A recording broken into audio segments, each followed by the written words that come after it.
ஸ்ரீ குருபியோ நமஹ. ஹரி ஓம். குரு ராகவேந்திரா. கவின் சாமியோட சச்சரிதத்திலே இது 15வது எபிசோட். இதில் ஸ்ரீ வைகுண்டதாசரை பற்றிய சரித்திரத்தை நம்ம பார்க்க போகிறோம். வியாச சிஷ்யர்களில் முக்கியமானவர் ஒரு வைகுண்டதாசரும் ஒருவர். இவர் காலத்திலே தான் புரந்தரதாசர், கனகதாசர், வாதிராஜர் இவங்கெல்லாம் ஒரு சமகாலத்தில் வாழ்ந்தவர்கள். இவர் வேலூர்க ஊரிலே பிறந்து வாழ்ந்தவர். அந்த ஊர் முதல்ல வேளாபுரின்னு இருந்தது. அது ஹரிஜனங்களுக்கு சொந்தமான ஊராக இருந்தது. அந்த ஊரில் கோயில் கட்டணும்னு சொன்னபோது அவர்களெல்லாம் ஒரு கண்டிஷன் சொல்கிறாங்க, நீங்கள் கோயில் கட்டினா எங்களை தரிசனம் அலோவ் பண்ண சொல்லி கேட்குறாங்க. அவங்க சரின்னு சொன்ன அப்புறம் அந்த இடத்துல ஹொய்சால நாட்டை சேர்ந்த விஷ்ணுவர்தன் என்ற அரசர் அந்த கோயிலை கட்டினார். அதில் உள்ளே இருக்கக்கூடிய சின்னகேசவமூர்த்தி கௌதம முனிகளால் பூஜிக்கப்பட்டதாக கருதப்படுகிறது. அவ்வளோ விசேஷமான அந்த கோயில் அது. அந்த கோயிலில் இந்த வைகுண்டதாசர் அவர் முதல்ல அவர் ஸ்ரீ வைஷ்ணவத்தை சேர்ந்தவர். பிராமண குலத்தில் பிறந்து ஸ்ரீ வைஷ்ணவத்தை ஃபாலோ பண்ணுவார். ராமானுஜனுடைய விசிஷ்டாத்வைத்தம் அதை ஃபாலோ பண்ணக்கூடியவர். நிறைய தமிழ் பாசனங்களாக பாடக்கூடியவர். அவருக்கு சதாசர்காலம் சென்னகேசவமூர்த்தி கோயிலே இருக்கிறதா அவருக்கு பிடிச்சது. வீட்டுக்கே போகிறது கிடையாது. அந்த கோயிலே அந்த ஸ்கூல், அவர் படிக்கிற ஸ்கூல் இருந்தனால அங்கேயே படிக்க வேண்டியது, கோயிலில் கூட பிரசாதம் சாப்பிட வேண்டியது, கோயிலே இருக்க வேண்டியது, அங்கேயே பாட்டு பாட வேண்டியது, அங்கேயே படுத்துக்க வேண்டியது, அங்கேயே தூங்க வேண்டியது, இப்படியே போயிட்டு ஒரு 18 வயது ஆன உடனே அவருடைய பெற்றோர்கள் இவருக்கு சௌமியா நாயகி என்ற பெண்ணை திருமணம் செய்து வைத்தார்கள். இந்த வைகுண்டதாசர் அர்ஜுனனுடைய அம்சம், புரிஞ்சுக்கோங்க, அர்ஜுனுடைய அம்சம். அவருடைய மனைவி சௌமியான ஒரு நாகதேவதை. இவங்க 2 பேரும் திருமணம் ஆச்சு. ஆனால் வைகுண்டர் திருமணம் ஆனதுனால மறுபடியும் வீட்டுக்கும் வரல, மனைவியை பார்க்கல, மனைவியோட ஒரு வார்த்தை கூட பேசவே இல்லை. சுமார் 10 வருட காலம் திருமணம் ஆகி கூட ஒரு வார்த்தை கூட அவர் மனைவியோட பேசினவர் இல்லை. அவர் மூஞ்சியை திரும்பி கூட பார்க்க மாட்டார். சதாசர்வால் சென்னகேசவ மாட்டான். ஒரு நாள் சுவாமி நாய் ரொம்ப மனம் விட்டு அழுகுறாங்க. அவங்களுக்கு திருமணம் ஆகி 10 வருஷம் ஆச்சு. அட்லீஸ்ட் மூஞ்சி கொடுத்து பேசக்கூட மாட்டேங்கிறீங்க கூட சொல்லி ரொம்ப வருத்தப்பட்ட உடனே இவர் சொல்றாரு, நீ சுவாமி கிட்ட கேளு, சென்னகேசவ பெருமாள் அவர் என்ன அனுகிரகம் பண்றாரோ அப்படி செய்வோம் அப்படின்னு சொல்றாரு. அப்போ அந்த அம்மா சென்னகேசவன் பார்த்து அழுகுறாங்க. இது உனக்கே நியாயமா, உன்னோட சிஷ்யன் செய்யறது, பக்தன் செய்யறது நியாயமா, நீங்க சொல்லுன்னு சொன்ன உடனே அந்த இரவு சென்னகேசவன் இவருடைய கனவிலே தோன்றி, நீ எப்பொழுது என்னுடைய தாசன் தான், நான் உனக்கு தோழன் தான், நீ கவலைப்பட வேண்டாம், நீ எப்பொழுதும் என் தங்கையோட நீ சந்தோஷம் குடும்பம் நடத்த வேண்டும், குடும்பத்தில் இருந்து கொண்டு பக்தி செய்யும் சொல்லி அனுகிரகம் பண்றாரு. அதிலிருந்து அவருக்கு வைகுண்டதாசர் என்று பெயர் கிடைக்குது. அவர் அந்த ஐயங்காருங்கிற பேர்லாம் மறைஞ்சு போய் வைகுண்டதாசர் ஆகிறார். நார்மலா தாசர் இதுல தீட்சிக்கு வரவங்கள நிறைய பேர் மத்து சம்பிரதாயத்துக்கு வரவங்க தான் தாசர் வந்திருப்பாங்க. ஸ்ரீ வைஷ்ணவன் வந்தவர் இந்த மாதிரி வந்தவர் அபூர்வமாக இவர் தாசர் பரம்பரையில வந்திருக்கிறார். இவர் நிறைய பாடல்கள் ஏற்றிக்கொண்டு இதெல்லாம் பண்ணிட்டு இருக்காரு. எல்லாருக்கும் நல்ல மரியாதை இவர் மேல. இவர் வீட்டுக்கு ஒரு மாதம் ஒரு பெண் வருகிறாள். அவருடைய கணவன் இறந்து போனதுனாலே அவருடைய உறவினர்கள் இவருடைய சொத்தையெல்லாம் பண்ணிக்கிட்டு துரத்தி விட்டுறாங்க. வேற வழி இல்லாமல் வைகுண்டதாசரிடம் சரண அடைகிறார். வைகுண்டதாசர் சரி நீ என் தங்கையா இருந்துக்கோ, வீட்டுல இருந்துக்கோன்னு சொல்றாரு. அந்த அம்மா அவங்க வீட்டுல தங்கிட்டு இருக்கு. அந்த சமயத்துல ஒரு தனவந்தர், பக்கத்துல ஒரு தனவந்தர் வைகுண்டதாசன் கேட்கிறாரு, எனக்கு சந்தான பாக்கியம் இல்லை, எனக்கு எதான நீங்க அனுகிரகம் பண்ணும், ஒரு யந்திரம் பண்ணி கொடுக்கறதோ, இல்லை ஏதாவது மந்திரிச்சு கொடுக்கறதோ, இல்லை தாயத்து கொடுக்கறதோ, ஏதோ நீங்க எனக்கு அனுகிரகம் பண்ணு கேட்ட உடனே சரி நான் அவனை கொடுத்து அனுப்புறேன் போன்னு சொல்லி அனுப்புறாரு. ஒரு 3 நாள் கழித்து மாதம்மாவிடம் ஒரு பழத்தை மந்திரித்து கொடுத்து, இதை கொண்டு போய் தனவந்தர் கொடு, அவருக்கு இது சாப்பிட்டா அவருக்கு உத்தரபாகியம் கிடைக்கும் சொல்லுன்னு சொல்லி கொடுத்து அனுப்புறாரு. இந்த அம்மா அந்த பழத்தை எடுத்துட்டு போறாங்க.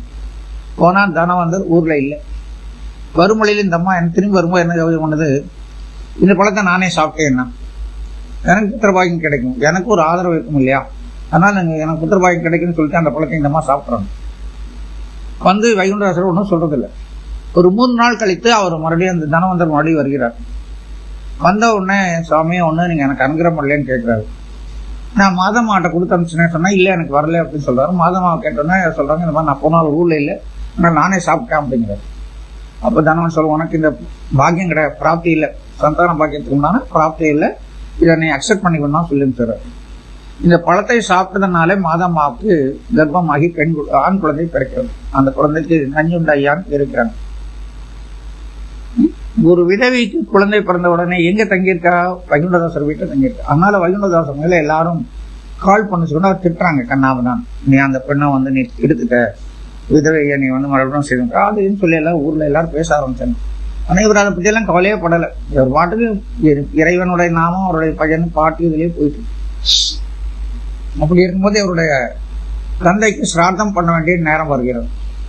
அப்போ இந்த ஊர்ல இருக்கக்கூடிய அந்தணர்கள் யாருமே வீட்டுக்கு வர மாட்டேங்க. நீ சண்டாளன், உனக்கு நான் பேர் சுவாமி பேர் சொல்லிட்டு ஏமாத்துற, ஊரை ஏமாத்துற, நாங்க யாரும் வரமாட்டோம் சொல்லிடுறாங்க. ஒருத்தரும் வரல.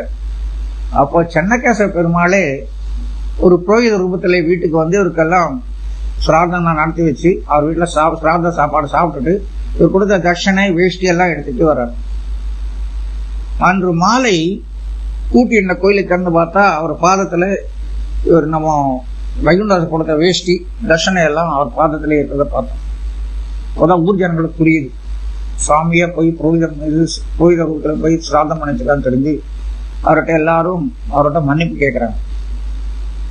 அப்புறம் ஒரு தடவை இந்த நஞ்சுண்டையாங்கிறது, அதாவது மாதம்மாவோட மகன் பூ தொடுக்கும் போது அந்த ஒரு பூநாகம் அதுக்குள்ளே இருந்தது, இவர் கடிச்சு இறந்து போயிடார். அப்ப வைகுண்டதாசர் அவருக்கு உயிர் பிச்சை கொடுத்து அவரை எழுப்புகிறார். இந்த மாதிரி நிறைய மகிமைகள்லாம் நடந்துட்டே இருக்குது. வைகுண்டதாசர் எப்ப அவர் வந்து பகவான்கிட்ட கேட்டாலும் எனக்கு வந்து உன்னுடைய விஸ்வரூப தரிசனம், முதல்ல நீ இதை பாரத யுத்தம் போது எனக்கு விஸ்வரூப தரிசனம் கொடுத்தீ இல்லையா, இவர் அர்ஜுனன் தானே, அதனால எனக்கு அந்த விஸ்வரூப தரிசனம் எனக்கு நீ கொடுக்கணும்னு சொல்லி பிரார்த்தனை உடனே அவருக்கு விஸ்வரூப தரிசனம் ஆகிறது. விஸ்வரூப தரிசனம் ஆன உடனே அப்படியே அவர் வந்து சமாதி நிலையில எழுந்துறார். ரூம்குள்ள போய் கதவை சாத்திட்டு உட்காந்துக்காரு. 2 நாள் ஆச்சு, 3 நாள் ஆச்சு, வெளியிலேயே வரல. எல்லாத்துக்கும் கவலையா இருக்கு. ஊர் ஜனங்கள்லாம் வந்து கதவை உடச்சு உள்ள போகணும்னு சொல்றாங்க. அப்பா அவர் மனைவி மாதம்மா இது சொல்றாங்க, அந்த அம்மா சௌமியனாவே சொல்றாங்க, வேண்டாம் அவர் வருவா, நீ கவலைப்படாதுன்னு சொல்றாங்க. அதே மாதிரி 3 நாள் கழிச்சு அவர் வந்து எப்பவும் போல வந்து அனுகிரகம் பண்ணிட்டு இருக்காரு எல்லாத்துக்கும். இந்த மாதிரி நிறைய மகிமைகள்லாம் அவர் வாழ்க்கையில நடக்கிறது. அப்புறம் ஒரு தடவை இவர் வந்து கோவிலுக்கு போகும்போது கதவை கூட்டிட்டு போயிட்டாங்க. கூட்டின கதவை ஒரு பாட்டு பாடுறோன்னா கூட்டின கதவை திறந்து அவருக்கு தரிசனம் ஆகுது.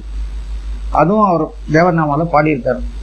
அப்புறம் ஒரு தடவை இவர் வந்து கோயிலை சுற்றி வரும்போது ஒரு தீவட்டிக்காரன் சுற்றி வந்துருக்காங்க. ஒவ்வொரு நாள் அந்த கோயிலுக்கு வந்து கடைசியாக அவர் வரும்போது லேட் ஆகிடும், நைட் இருட்டாயிடும். ஒரு தீவட்டிக்காரன் வந்து தீப்பந்தம் பிடிச்சிட்டு வந்து ஒரு வீட்டுக்கு கொண்டு வந்து விட்டு போவோம். அன்னைக்கு இங்க அந்த தீவட்டிக்காரன் வரல, இவர் தனியா போகணும். சென்னகேசவ பெருமாள் என்ன பண்றாரு, தீவட்டிக்காரன் ரூபத்திலே வந்து அந்த ஈஸ்வரன் அந்த பெருமாள் என்ன பண்றாரு, தீவட்டிக்காரன் ரூபத்திலே வந்து இவர் தீபந்தம் முடிச்சுட்டு வந்து வீட்டில் கொண்டு வந்து விட்டுட்டு எனக்கு பசிக்குது சாப்பிடலான்னு கொடுங்கன்னு சொல்றாங்க. இன்னும் சௌமியன் ஆகி என்ன பண்றாங்க, கொஞ்சம் சாதமும் அப்பம் இருந்ததையும் வீட்டில் கொடுத்து சாப்பிட சொல்றாங்க. சரின்னு வாங்கிட்டு வந்துடுறாரு. மறுநாள் காலையில கோயில் திறந்து பார்த்தா அம்பாளோட சன்னதியில கொஞ்சம் சாதமும் அப்பமும், சுவாமி சன்னதியில சாதமும் அப்பமும் இருக்கிறத பார்த்தாங்க. அப்பதான் இவங்களுக்கு தெரிஞ்சது சுவாமியா கொண்டு தீவட்டிக்காரன் ரூபத்தில் கொண்டு விட்டு வந்திருக்காருன்னு தெரியுது. அந்த மாதிரி ஒரு தடவை இவருக்கு ஏதோ தண்ணி ஏதோ குடிக்கிறது கிடையாது. புரந்தாசர் சர்ச்சில் அந்த மாதிரி ஒரு சர்ச்சில் நடந்திருக்கு. இவர் வந்து தண்ணி கேட்ட உடனே தண்ணி வேணும் தாகமா இருக்கு சொன்ன உடனே சென்னகேசவனாலே தண்ணி கொண்டு வந்து கொடுக்கலாம். உடனே ஒரு கோபத்தில் அடிக்கிறார், தலையில் அடிக்கிறார், ஒரு புரந்தாசர் அடிச்ச மாதிரி இவர் அடிக்கிறார். அப்போ உடனே அவர் அடி வாங்கிட்டு மறைஞ்சு போயிடாரு. அப்போதான் ஒரு தெரியும் சுவாமியே வந்துட்டான்னு சொல்லிட்டு உடனே போய் சுவாமிகிட்ட போட்டு மன்னிப்பு கேட்டு பிரார்த்தனை பண்றாரு. இந்த மாதிரி இவருடைய லைஃப்ல நிறைய மகிமைகள் எல்லாம் நடந்து வந்திருக்குது. இதுல என்னன்னா இவரோட வயதான காலத்துல இவர் வந்து ஊருக்கு வெளியில எங்கேயும் போக முடியல. இந்த வேலூருக்கு வாதிராஜர் வருகிறார், வாதிராஜ சுவாமிகள் வர்றாரு. அவர் யதீஸ்வரர், அந்த வாதிராஜ மலத்தினுடைய பீடாவியார் கூடியவர், பெரிய பிரఖ్యాதவர். அவர் ஒரு நெருடைய அம்சம். அவர் வந்து இந்த ஊருக்கு வந்துட்டு எப்ப வந்தாலும் வைகுண்டதாசரை பார்த்து பேசி போவாரு. அந்த தடவை ஒரு சில நாட்கள் இங்க தங்கி இருக்கிறார். தங்கி இருக்கும் போது எப்பவுமே டெய்லி ஒரு டே சந்திச்சு பேசாம இருக்க மாட்டாங்க. வைகுண்டதாசர் முடிஞ்ச அளவுக்கு லோக்கல்ல உள்ளூர்ல இருக்கிறதுனால அவர் வந்து வருவார். ஒரு தடவை அந்த மாதிரி சாப்பிட்டு முடிச்சவரையும் பார்த்தா வைகுண்டதாசர் வரல. வாதிராஜுக்கு பொறுக்கல, நானே அவர் வீட்டுக்கு போறேன்னு சொல்லிட்டு தான் ஒரு யதீஸ்வரர் பீடாதுங்கிறதெல்லாம் அந்த பந்தாலாம் விட்டுட்டு சாதாரண ஒரு வீட்டுக்கு போறாரு. அவர் போனா உள்ள ஹாலில் உள்ள உட்காந்து அவர் வந்து வைகுண்டதாசர் பாட்டு பாடிட்டு இருக்காரு. அவருடைய தொடை மேல கிருஷ்ணன் சின்ன குழந்தையா உட்காந்துட்டு நர்த்தனம் ஆடிட்டு.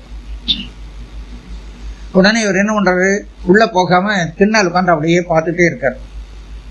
பாடி முடிச்ச பிறகும் பார்த்தா அந்த கிருஷ்ணர் மறந்து போயிட்டார். அப்புறம் உள்ள வந்த உடனே, ஐயோ வாங்க வாங்க, நீங்க எவ்வளவு நேரம் வந்து நான் கவனிக்காம போயிட்டேன்னு சொல்லி அவர் ஆசனம் கொடுத்து அவங்க சொல்றாரு. அப்போ அவர் கேட்கிறாரு, உங்க மடியில் இருந்த குழந்தை கிருஷ்ணன் யாருன்னு கேட்கிறாரு. அவருக்கு அந்த தரிசனம் கிடைச்சிருக்குது. கிருஷ்ணன் குழந்தை ரூபத்தில் உட்காந்து இவர் சொல்லதெல்லாம் ஆடிட்டு இருக்கிறதுக்கு பார்த்தாரு. வேற யாரும் என்னோட சின்ன கேசவன் தான் சொல்லி அசால்ட்டா சொல்றாரு. அவர் இந்த மாதிரி நிறைய மகிமைகள்லாம் நடந்து அவர் வந்து சுமார் 70 வயசு வரையிலும் வாழ்ந்து இறைவன் திருவடியை சேர்ந்தார். இவர் அப்பேற்பட்ட வைகுண்டதாசர் வியாசரோட சிஷ்யரா இருந்தவர். எப்பேற்பட்ட மகான்கள் எல்லாம் வியாசரோட சிஷ்யரா இருந்தது. இந்த மாதிரி இந்த சரித்திரங்கள்லாம் ஒரு உதாரணம். அவரெல்லாம் ஞானிகள், அவதார புருஷர்கள். அர்ஜுனுடைய அம்சம் இவர் வைகுண்டதாசர். கிருஷ்ணனை நேரிலே கூடவே இருந்தவர், தோழனாக இருந்தவர். அதே கிருஷ்ணன் தான் இப்போ வந்து இவருக்கு வந்து விஸ்வரூப தர்சனம் கொடுத்தார். அப்பேற்பட்ட அந்த மகானோட சரித்திரத்தை நாம் கேட்டிருக்கோம். அடுத்த எபிசோட்ல வந்து வாதிராஜரை பற்றி நம்ம பார்த்துட்டு அப்புறம் மறுபடியும் வியாசராஜர் சரித்திரத்தை நம்ம போகலாம். குருராஜா அர்ப்பணமஸ்து. கிருஷ்ணா.